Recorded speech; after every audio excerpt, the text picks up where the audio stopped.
स्वागत है आप लोगों का। आज बायोलॉजी का दूसरा चैप्टर है जिसमें हम लोग पढ़ेंगे बायोलॉजिकल इवोल्यूशन। पृथ्वी की उत्पत्ति से अभी तक का जो जीवन है उसका विकास कैसे हुआ है ये हम लोग इसमें देखेंगे। ठीक है, तो पहला प्रश्न है कि निम्नलिखित में से कौन सी प्राचीन गैस पृथ्वी की उत्पत्ति के समय वायुमंडल में नहीं था। ठीक है, मीथेन का फॉर्मूला आपको पता होना चाहिए, होता है CH4, अमोनिया का होता है NH3, ऑक्सीजन का O2 और कार्बन डाइऑक्साइड का CO2। तो जब पृथ्वी की उत्पत्ति हुई थी तो आप थोड़ा सा भी अगर सोचो, क्योंकि उस समय तो जीवन था ही नहीं। अगर जीवन होता तो ऑक्सीजन गैस जरूर होती, इसका मतलब कि बाकी 3 गैसें थी लेकिन ऑक्सीजन नहीं था। तो इसका सही उत्तर है ऑक्सीजन आपका। ठीक है, अगला प्रश्न है वर्तमान प्रमाण के अनुसार पृथ्वी पर जीव का उद्गम हुआ है लगभग कितने। तो लगभग 2 अरब वर्ष पूर्व, ये 2 अरब लिखा हुआ है आपका, 2 अरब वर्ष पूर्व पृथ्वी की उत्पत्ति हुई है। तो ऑप्शन डी इसका बिल्कुल सही उत्तर होगा। अगला है पृथ्वी पर सबसे पुराना जीव कौन सा है। ये बात जीव की कर रहा है। तो देखिए शुरुआत में क्या था, पृथ्वी पर ऑक्सीजन था ही नहीं, बाकी सारी गैसें मौजूद थी। कुछ जब जीवन की शुरुआत हुई ना तो कुछ साधारण से यूनिसेलुलर मतलब एक कोशिकीय जीव थे, प्रोकैरियोटिक या फिर यूकैरियोटिक। प्रोकैरियोटिक से विकास होकर के आपका इवोल्यूशन हुआ तो यूकैरियोटिक में वो बदल गए, यूनिसेलुलर से मल्टीसेलुलर में। तो जो सबसे पुराना जीव है ना, सबसे पहला जीव वो बना था आपका नील हरित शैवाल। ठीक है, इसको ब्लू ग्रीन एल्गी भी कहते हैं, ब्लू ग्रीन एल्गी। ये सबसे पहला जीव था जो कि उत्पन्न हुआ था। अब ये जीव है तो ये क्या होगा, क्या इसमें क्या प्रॉपर्टीज थी। यह भोजन निर्माण कर सकता था। कैसे, फोटोसिंथेसिस से। अब आप दिमाग लगाइए कि फोटोसिंथेसिस अगर हो रहा है तो यह प्रकाश, सूर्य के प्रकाश में जल की उपस्थिति में भोजन बनाएगा और ऑक्सीजन रिलीज करेगा। आ गया ऑक्सीजन हमारी पृथ्वी पर। तो ये पहला जीव था जो कि फोटोसिंथेसिस किया और ऑक्सीजन की उत्पत्ति हुई। ऑक्सीजन आ गया हमारे पृथ्वी पर तो बहुत सारे जीव भी फलने फूलने लग गए। ए इसका जो उत्तर है वो बिल्कुल सही है। ठीक है, वायुमंडल में ऑक्सीजन जब फैल गई तो अन्य जीवों के विकास में यह सहायक हुई। डार्विन द्वारा प्रस्तुत प्राकृतिक वर्णवाद निम्न में से किस पर आधारित है। सबसे पहले तो हम डार्विन के बारे में जान लेते हैं। पूरा नाम है इनका चार्ल्स डार्विन। ये कहाँ के रहने वाले थे, आपके इंग्लैंड के। चार्ल्स डार्विन इंग्लैंड के जैव विकासविद थे। इन्होंने डार्विनवाद का सिद्धांत दिया था। डार्विनवाद का सिद्धांत दिया था। क्या इसे हम लोग क्या कहते हैं, theory of natural selection. Theory of natural selection ये क्या है, जैसे कि प्रकृति जो है ना वो अपने आप चीजों को चयनित करती है तभी विकास होता है, और वो जो विकास होता है ना वही अगली पीढ़ियों में ट्रांसफर होती है। थ्योरी ऑफ नेचुरल सिलेक्शन ये कहता है। जैसे मान लीजिए कि हमारे जो पूर्वज थे, मानिए उनके पास पूंछ था, तो पूंछ का क्या था, बहुत ही कम इस्तेमाल होता था। तो धीरे धीरे धीरे धीरे क्या हुआ, पूंछ क्या हो गया, विलुप्त हो गया। तो अभी जो आप देख रहे हो ना उसमें पूंछ का लक्षण आपको नहीं दिखेगा, जीन से ही समाप्त है। ओवर प्रोडक्शन पहला ऑप्शन है, ओवर प्रोडक्शन। नेचुरल सिलेक्शन में ओवर प्रोडक्शन, जो जीव उत्पत्ति कर सके। स्ट्रगल फॉर एग्जिस्टेंस मतलब कि अपनी मौजूदगी के लिए वो क्या करे, संघर्ष करे, और वेरिएंट्स अपने में आप क्या लाए, चेंजेस लाए वो। सर्वाइवल ऑफ द फिटेस्ट, इसका मतलब ये हुआ कि जब वातावरण चेंज होता है, जब बदलता है वातावरण का स्वरूप, तो उस वातावरण में कौन सा जीव अपने आप को फिट रख पाता है। ठीक है ना, तभी वो जीव क्या होता है, वो इवोल्यूशन के दौर से गुजरते हुए आगे बढ़ता है, विकास करता है वो। तो डार्विनवाद में ये सभी पर आधारित है, इसलिए ऑप्शन डी इसका बिल्कुल सही उत्तर होगा। अगला है द ऑरिजिन ऑफ स्पीसीज पुस्तक किसने लिखी है? 4 ऑप्शन इसके भी है। द ऑरिजिन ऑफ स्पीसीज पुस्तक लिखी है डार्विन ने, चार्ल्स डार्विन ने लिखा है, इंग्लैंड के रहने वाले थे ये। डार्विनवाद का सिद्धांत दिया इन्होंने theory of natural selection, option D बिल्कुल सही उत्तर है। विकासवाद का सिद्धांत किसने दिया है? सेम उत्तर है, विकासवाद का सिद्धांत दिया है आपका डार्विन ने।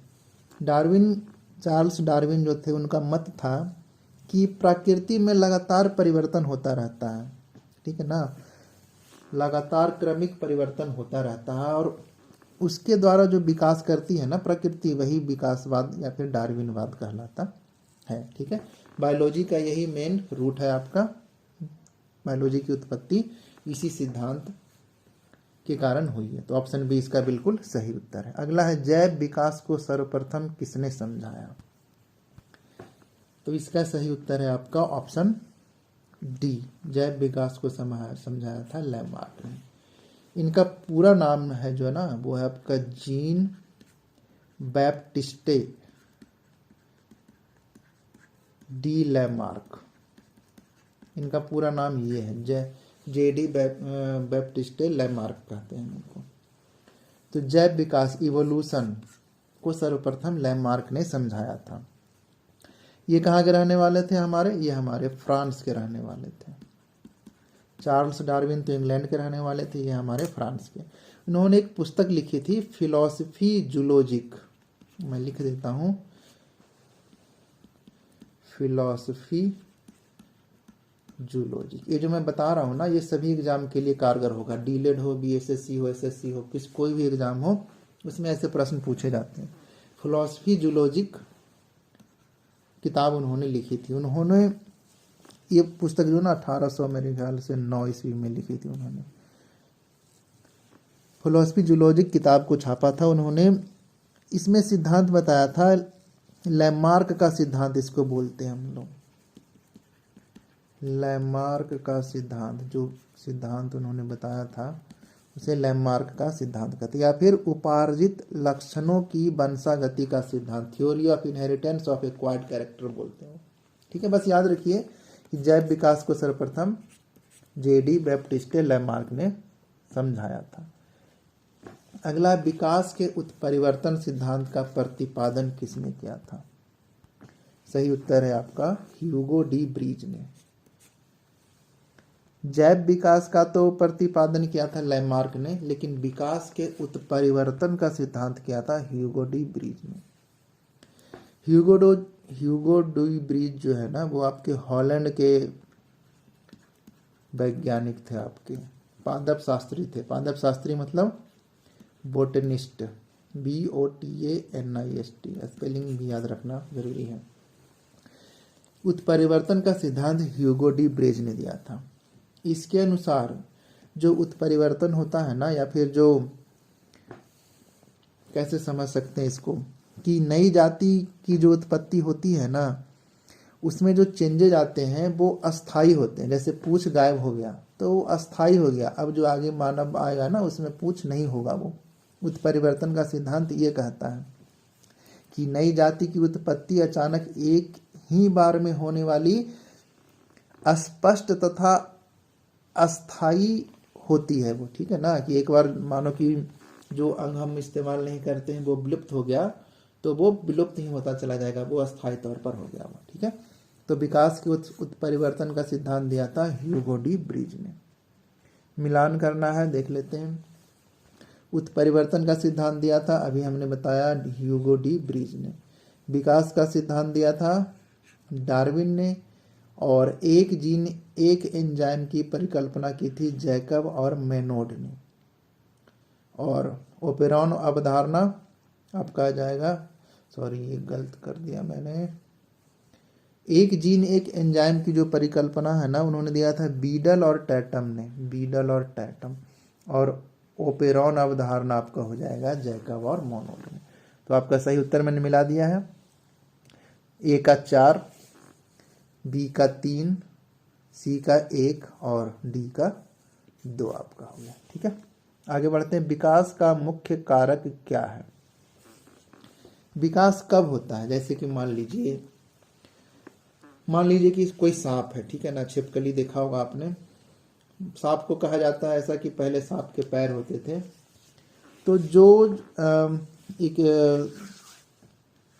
डार्विन ने क्या बताया था, प्रकृति जो होता है ना, थ्योरी ऑफ नेचुरल सिलेक्शन, उसके कारण विकास होता है आपका, प्राकृतिक वरण जिसको बोलते हैं। प्रकृति में जो चेंजेज आते हैं ना, उसके अनुसार अगर अब कोई जीव विकास कर लेता है उसी के अनुसार, प्रकृति के अनुसार, तभी वो आगे बढ़ पाता है। तो इसका मुख्य कारक है ना वो प्राकृतिक वरण है वो, क्योंकि यही जो है ना वो अन्य हासिल किए गए जीनों को, जैसे कि पूंछ गायब हो गया तो जो जीन में परिवर्तन हुआ है ना, वो जीन प्रकृति ही दूसरे अगली पीढ़ियों को देगी वो, ठीक है, जिसमें पूंछ नहीं होगा वो। ठीक है, तो इसका सही ऑप्शन है उत्तर डी। अगला है, जैव विकास के संदर्भ में सांपों के अंगों का लोप होने को स्पष्ट किया जाता है किससे? सांप के, मैंने बताया था ना कि अभी मान लीजिए कि सांप का अंग था वो लोप हो गया, तो वो प्रकृति ने वो चूज किया, सिलेक्ट किया कि इसका ये यूज में नहीं है, इसको हम लोग क्या कर देते हैं, लोप कर देते हैं। तो आगे वाले पीढ़ियों में भी इसका कहीं देखने को आपको नहीं मिलेगा। इसका सही उत्तर है अंगों का उपयोग तथा अनुपयोग किए जाने से।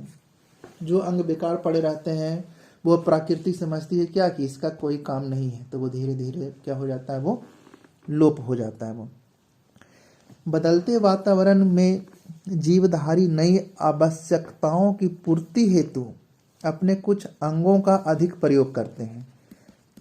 जो अंग ज्यादा प्रयोग करते हैं ना वो ज्यादा शक्तिशाली, दृढ़ बन जाता है, स्ट्रांग बन जाता है वो। और जिसका प्रयोग नहीं करते हैं वो धीरे धीरे क्या हो जाता है, वो कमजोर होकर के क्या हो जाता है, आपका विलुप्त हो जाता है वो। यही है थ्योरी ऑफ नेचुरल सिलेक्शन। वे अंग जिनका प्रयोग कम होता है वे निष्क्रिय तथा धीरे धीरे करके लुप्त हो जाते हैं। उदाहरण के लिए हमारे शरीर में भी अवशेषी अंग है। कमेंट बॉक्स में बताइए कौन कौन सा अंग है जो हमारे शरीर में अवशेषी अंग है। ठीक है, लेमार्क ने ये बताया था, ठीक है ना। लेमार्क ने अंगों के अनुपयोग के उदाहरण के रूप में सर्पों में टांगों के अभाव बताया था कि इसका कोई यूज नहीं है, क्योंकि वो रेंगते हैं, इसलिए वो क्या हो गए, उत्परिवर्तन के कारण विलुप्त हो गए। इसका सही उत्तर है ए। आगे बढ़ते हैं। भारत की विशाल वन्य बिल्लियों के बारे में कहा जाता है कि वह हाल ही में विलुप्त हो गई है। इसका सही उत्तर है चीता। लेकिन हमारे प्रधानमंत्री मोदी ने अफ्रीका से चीते लाए हैं, वो महाराष्ट्र के कूनो नेशनल पार्क में भी हैं। मेरे ख्याल से कुछ चीतों की मौत भी हो चुकी है। चीता वह अकेला पशु है जो भारत में विलुप्त घोषित किया जा चुका है। अभी तो इसको यानी कि रिस्टोर करने का कार्यक्रम चल रहा है, फिर भी बहुत कम मात्रा में बचे हैं ये। ठीक है, आधुनिक मनुष्य के हाल का पूर्वज है, मतलब क्या, जो हम लोग आधुनिक मनुष्य हैं तो हमारे ठीक पहले कौन सा मनुष्य था, ये पूछा है। तो इसका सही उत्तर है आपका क्रो मैग्नॉन मानुस। अब देखिए ये क्या था, क्रो मैग्नॉन मानुस जो है ना, सबसे पहले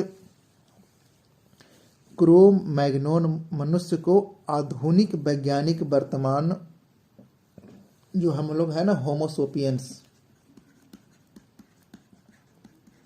हम लोग क्या है, होमोसोपियंस है वो।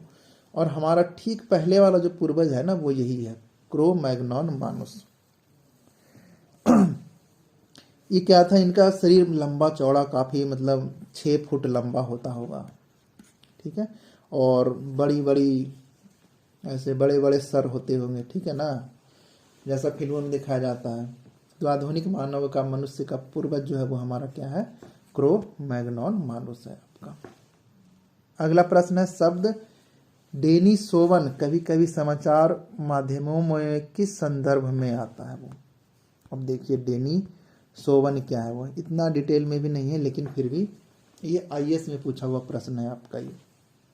ये प्रश्न पूछा गया है IAS 2019।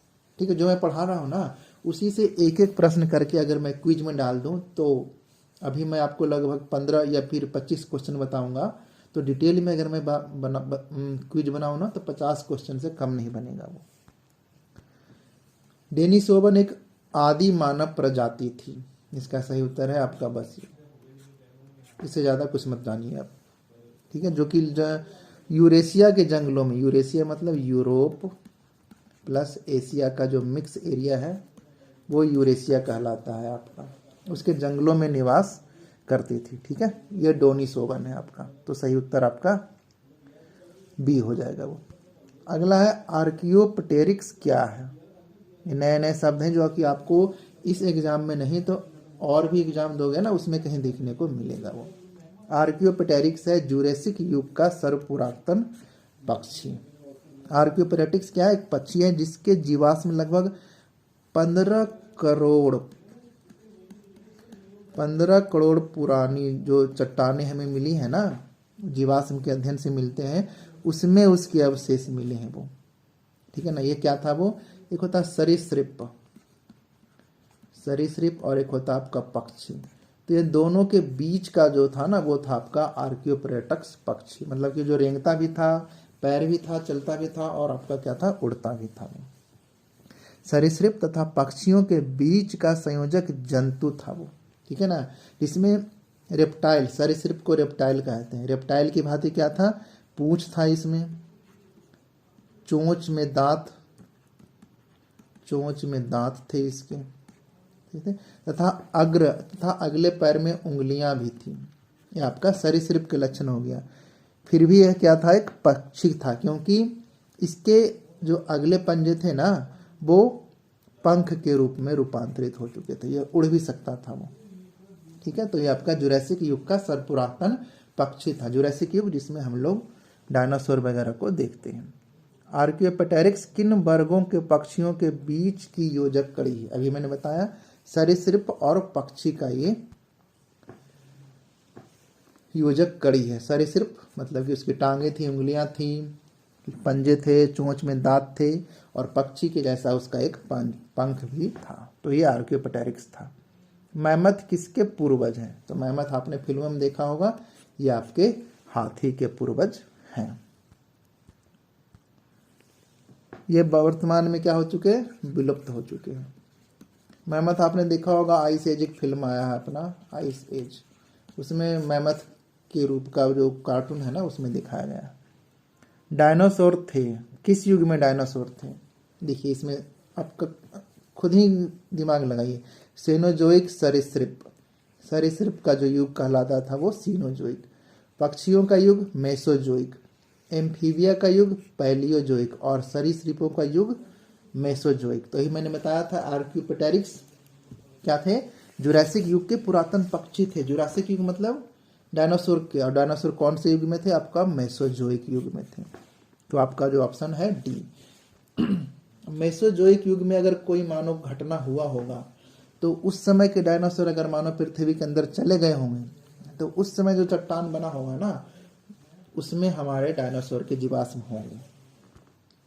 डायनासोर रहे किस युग में, डायनासोर रहे अभी मैंने बताया, डायनासोर रहे हमारे मेसोजोइक युग में, ठीक है। इंपॉर्टेंट प्रश्न है, सी ऑप्शन सही उत्तर है।